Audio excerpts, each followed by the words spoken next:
Hello and welcome to ShameOver, where you can lose the hangover, not the booze. I'm your host, Erica Mallery, and this is a podcast for those interested in moderation and drinking less, and who want to find peace and balance in their consumption. I am on this journey with you, and I am proof that you can drink less without going cold turkey or all out sober. If this sounds good to you, let's get started. All right, welcome back to ShameOver and welcome to part 2 of my conversation with Sarah from Strong by Sarah. If you listened to part 1, we talked about eating more, lifting heavier, hormones, metabolism, cortisol, and why many women are underfueling and over-exercising without even realizing it. I definitely found myself in this previously, so yes, I get it. Today, we are actually going to go deeper, if you can believe that or not, because once you understand the body, you have to look at the nervous system. So in this episode, we are going to be talking about why so many women use alcohol to regulate, to calm down, to feel confident, to take the edge off, and what happens when we try to replace it with things like shopping or snacking or scrolling or even overworking instead. And a lot of times we don't even realize that we're replacing one thing for another. So in this episode, we are going to help you understand how we can get into a confidence spot without having to have a cocktail in our hand, or the social pressures, boundaries, and the real life reasons that habits can feel so hard to break. So if you have ever poured a drink to feel a little bit more at ease, then this conversation is really going to hit. So let's dive in. I used to love going to Soul Cycle once a week. That was like, it's sweaty and it's cold and it's dark and it's loud. But like having that be your main workouts is not going to produce the stimulus that you need. It's also going to be extremely hard to recover from that amount of stress because exercise is stress. And so lifting heavy, sprinting, and maybe supplementing with cardio or a class is really the perfect balance. As we age, right, cortisol, especially if we're under fueling, is more prone to stay chronically elevated. And those classes are just going to keep it chronically elevated. And unfortunately, what I see is we're not doing those classes once or twice a week. We're doing them 5 or 6 days a week. And if nothing else, they're being programmed by someone for the general population, not for you. Yeah. And what happens when cortisol stays high for too long? If it stays high for too long, so it's like our symphony, right? So if it's like the violin is constantly out of tune, it's not going to be pretty for the rest of everything else. What happens, your cortisol naturally raises in the morning to help wake you up. And then it's supposed to fall throughout the day, right? When we exercise, it does spike a bit, but that's normal and healthy. Just like there are minor glucose spikes, even if your blood glucose is relatively stable. And so what happens if it's chronically high, then it drops. It drops and then it becomes chronically low. So you're not having that wake up in the morning where you're feeling more refreshed, you're feeling more energized for your day, you have more focus, you're just staying chronically. It's almost like brain fog. You just kind of feel like muted. And so if it's too high for too long, you get low cortisol. You don't have those natural spikes. And your body wants to be regular. Your body wants these things to happen. Just like you're supposed to have melatonin at night. You're not supposed to have it in the morning. Sure. Your wake up time affects when melatonin is produced later on in the day. So it's all connected. And chronic levels of high cortisol lead to excessive visceral fat, which is increased adiposity in your belly fat, basically, which no one wants. Yeah, but us women are just more prone to. Yes. That's where, yes. Exactly. So since cortisol is supposed to be, going throughout the day, but a lot of us, that's not the case. One thing that I've heard is not having caffeine first thing in the morning. So most of us drink coffee as soon as we wake up. What are your thoughts there? So luckily luckily or not, that's somewhat been debunked. If you've been drinking coffee on an empty stomach for 30 years, it's not spiking your cortisol anymore. Okay. That doesn't mean you should start. It also doesn't mean that you should keep doing it. Right. So I did that consistently for a while. Now I always have my 2 Brazil nuts first. Then I have my first few sips of coffee, and then I have my dates or my prunes or whatever my 60 minutes after waking foods are. So just because you're doing it, it's probably not spiking your cortisol. Now, it doesn't mean though that that's not bad. It's not bad for your gut lining. If you're prone to acid reflux, right? It doesn't mean that it's not causing other problems down the line. Is Okay. it actually spiking your cortisol if you've been drinking coffee on an empty stomach for 30 years? No, no, it's not. Okay. That's good to know. Yeah. What time of day do you work out? I'm the morning workouter. Okay. Are you like first thing in the morning or what's your typical day? Yeah, I mean, with my digestive stuff, unfortunately, I can't really eat too much before Okay. I start to have some problems. So I'm usually like wake up between 6 and 7, and then I'm trying to be at the gym by about an hour and a half Okay. later. So maybe 8 or 8:30 if I'm a little slower that day. Um, so I'm typically eating, like I said, within an hour of waking with my coffee. Coffee is a wonderful stimulant before a workout. The key with coffee is to not overdo it. Yeah. It can mess with your hormones. Medical studies show that there are benefits of up to 4 cups a day for your heart. But once again, that does not necessarily mean you should be drinking 4 cups a Mhm. day, right? Sure. Research also shows that people who exercise in the morning have better health outcomes throughout the day. They make better choices. And then frankly, there's no drama at the end of the workday or, this whatever your day consists of will I, won't I work out? Yes. That's why I do it in the morning is one, I'm a morning person, but it's also Yeah. just if I put it off, I just won't do it. There's Right. so many, and this was even pre-kids. Now that I have kids, like Yeah. all bets are off. I'm like, Right. I'll do a little something, while the kids are doing this. And I'm like, nope, I Yeah. am just right in there. So yeah, Right. get it Yeah. done out of the way. So you at least, yeah. And I know Hmm. you're really big on steps. So Hmm. what is your goal step counter? What do you recommend for your clients, especially like starting out?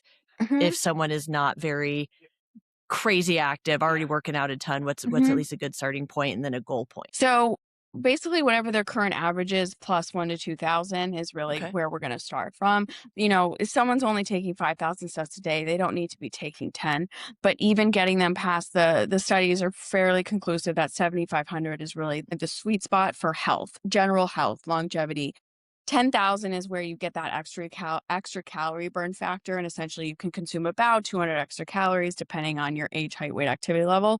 But that's like for the average human. And for my clients, for me, that's really where I can eat a little bit more, still feel really good, but also it does help with digestion, glucose control, but also, frankly, it's just a good excuse to go outside and Mhm. not stare at your phone. Yes. Oh my god, phones are killing us. I know. They're I have tech neck and it makes me I'm humiliated by it. Yeah. oh my god, that's funny. I don't think I've heard tech deck. My eyesight changes Yeah. every year that I go in, and Yeah. they're like, "It's from phone," and I'm like, "I have set boundaries on this. Like, I am not on it Yeah. near as much as other people are, but for whatever reason, I'm more prone to issues from it." Yeah. Yeah. I mean, yeah. So with nervous system, because that's one thing Mhm. that I definitely focus on, it is Mhm. my belief that a lot Mhm. of women that I work with Mhm. drink because they're actually trying to regulate and they just don't know Yeah. how.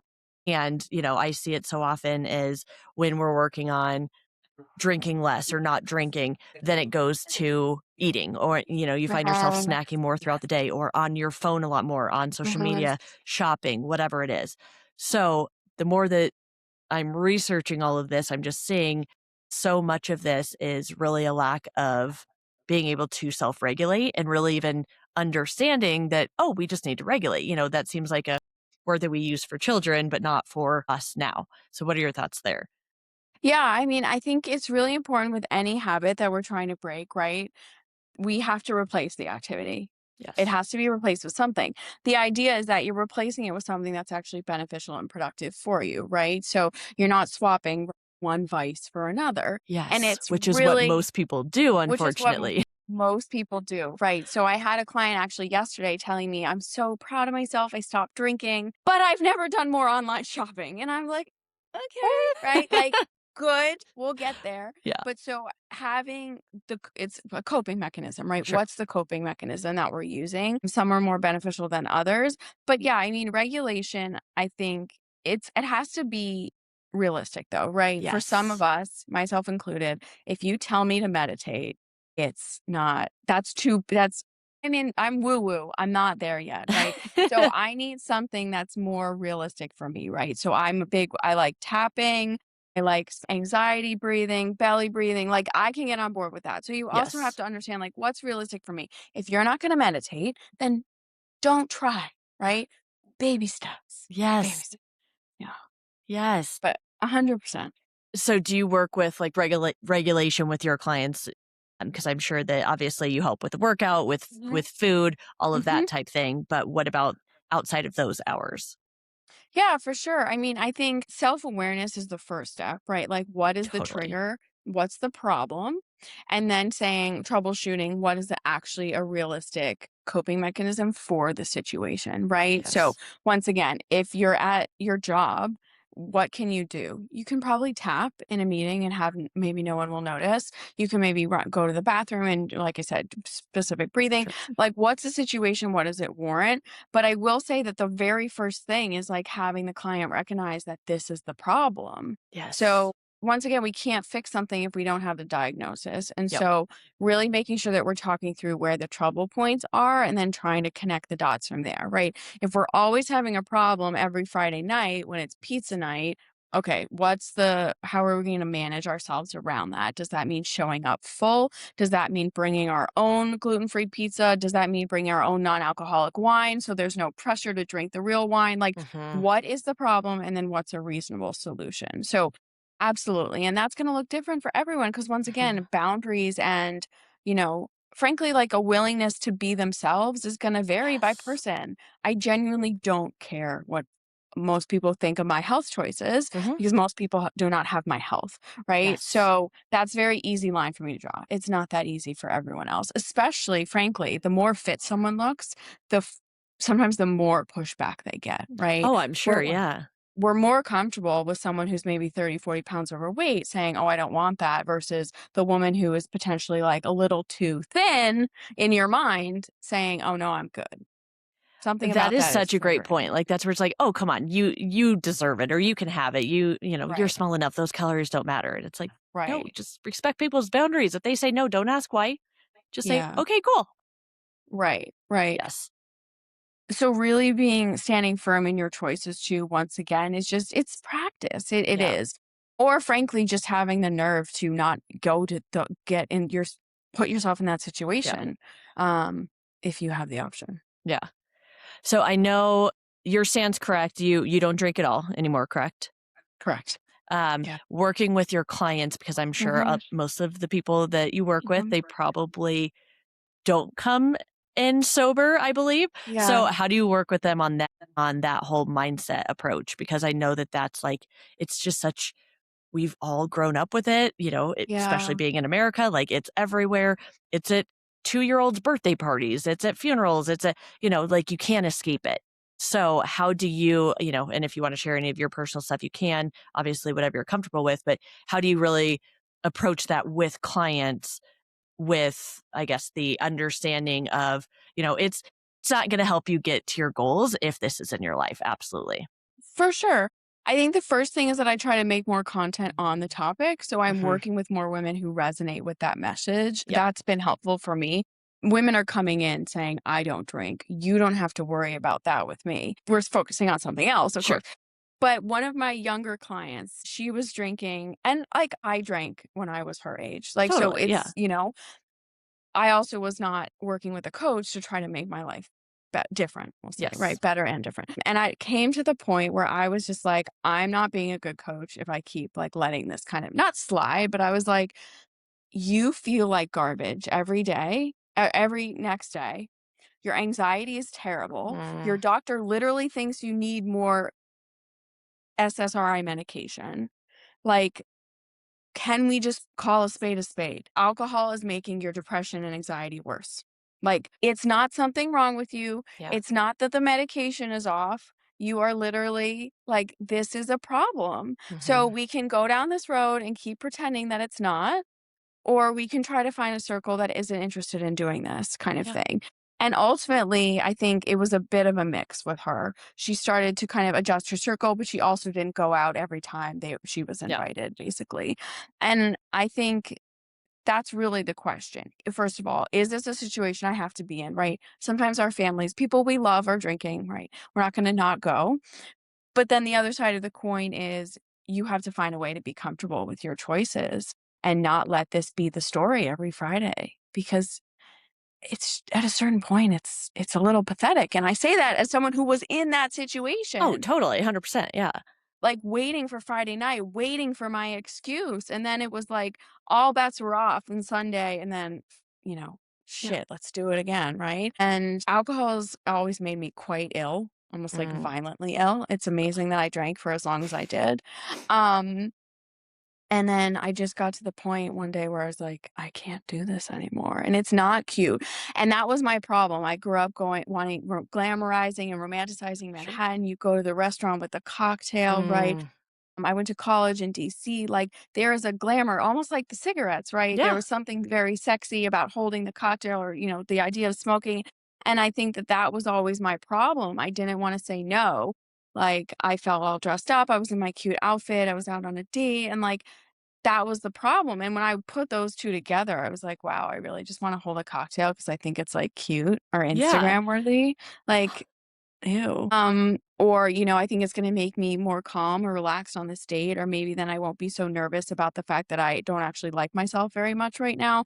Like, Oh, as soon as I started putting those pieces together, I was like, who the hell wants to be on a date with her? I don't. Like, yeah. let's not. But I think that's been a bit of a journey for me, and I was definitely more surprised, but now, like I said, it's not even a thought, like, Yeah. it's not even a there was one night where I was like, "Oh, martini would be good," like, I miss how that tastes, but there was, like there was no question that I would ever order it, just like sometimes you miss how, like, olives taste, like, it was, "Okay, yeah, Yeah. whatever," right? Yeah. I'll just take an olive instead. Yeah, right, but so I just got to the place where I was like, I'm not going to do this Mm. and I'm not going to have that self-loathing and anxiety the next day.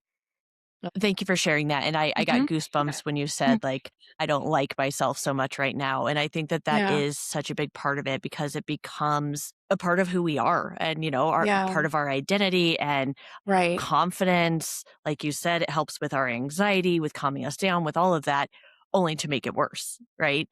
And so Right. it's really understanding why you're using it, what it's doing for you, so Right. that you're not going to be able to change your ways if you don't understand the basics of what it's doing for you, what you're getting out of it. Because there's a reason why we keep coming back to it. And then Right. that's what helps you to say no.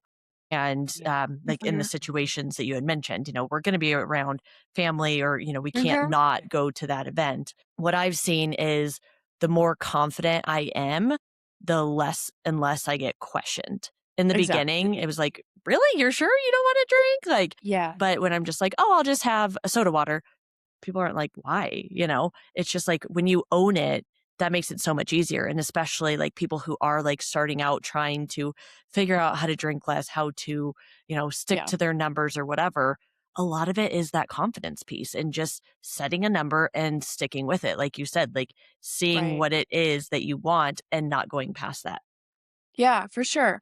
And I think like it's really important to do that. I think, if it does make sense to have a non-alcoholic option that can take the heat off some people, right? Non-alcoholic wine looks like wine in the cup.